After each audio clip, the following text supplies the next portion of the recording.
আধা ঘন্টা থেকে রাস্তার মোড়ে দাঁড়িয়ে আছে মেহেরিমা। আজ যেন সব রিক্সা একসাথে অনশন করেছে। বিরক্তিতে চোখগুলো সামান্য কুঁচকে গেছে। তার উপর আবার এই ফোঁটা ফোঁটা বৃষ্টি। ছাতাটাও আনা হয়নি।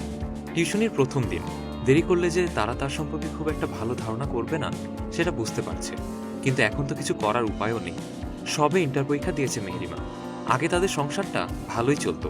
তার বাবা একটা বেসরকারি ফার্মে চাকরি করতেন, আর মা একটি এনজিওর সাথে যুক্ত। কিন্তু ১.৫ বছর আগে তার বাবা মারা যাওয়ায় সংসারটা যেন আর দাঁড়িয়ে থাকতে পারে না।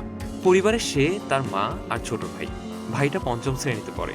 এতদিন তার বাবার জমানো কিছু টাকা আর মায়ের এনজিওর টাকা দিয়ে চলছিল।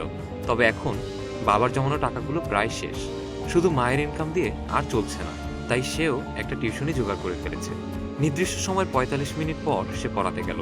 ভেবেছিল এটা নিয়ে হয়তো কিছু শুনতে হবে, কিন্তু ভদ্রমহিলা আরো উল্টো তাকে প্রশ্ন করলো কোনো সমস্যা হয়েছিল কিনা। ছাত্রী সপ্তম শ্রেণীতে পড়ে, নাম রিফা। প্রথম দিন বলে আর তেমন কিছু পড়ালো না মেহেরিমা। বাড়ি আসার সময় প্রায় ভিজেই আসতে হলো তাকে। অবশ্য ছাত্রীর মা তাকে একটা ছাতা দিতে চেয়েছিলেন, কিন্তু তখন বৃষ্টি ছিল না করে আর নেওয়া হয়নি। বাড়িতে ঢুকতেই মা জিজ্ঞেস করলেন, কিরে কেমন পড়ালি? আজ তেমন পড়াইনি মা, কাল থেকে ভালো করে পড়াবো। এটুকু বলেই ঘরে এসে জামা কাপড় পাল্টে নিলাম। বেশিক্ষণ বৃষ্টি পানি গায়ে থাকলে ঠান্ডা লেগে যেতে পারে, তখন হয়তো আর পড়াতেও যেতে পারবো না। এই টিউশনটা বাকের ভাই জোগাড় করে দিয়েছেন। তাদের কেমন যেন আত্মীয় হয়। বাকের ভাই আমাদের প্রতিবেশী।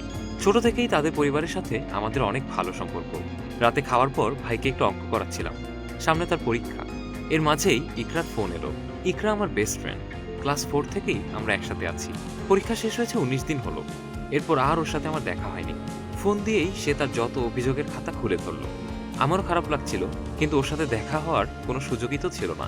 ওদের বাড়ি আমাদের বাড়ি থেকে একটু দূরেই, তাই ঠিক করলাম কাল টিউশনির পর ওর সাথে দেখা করব।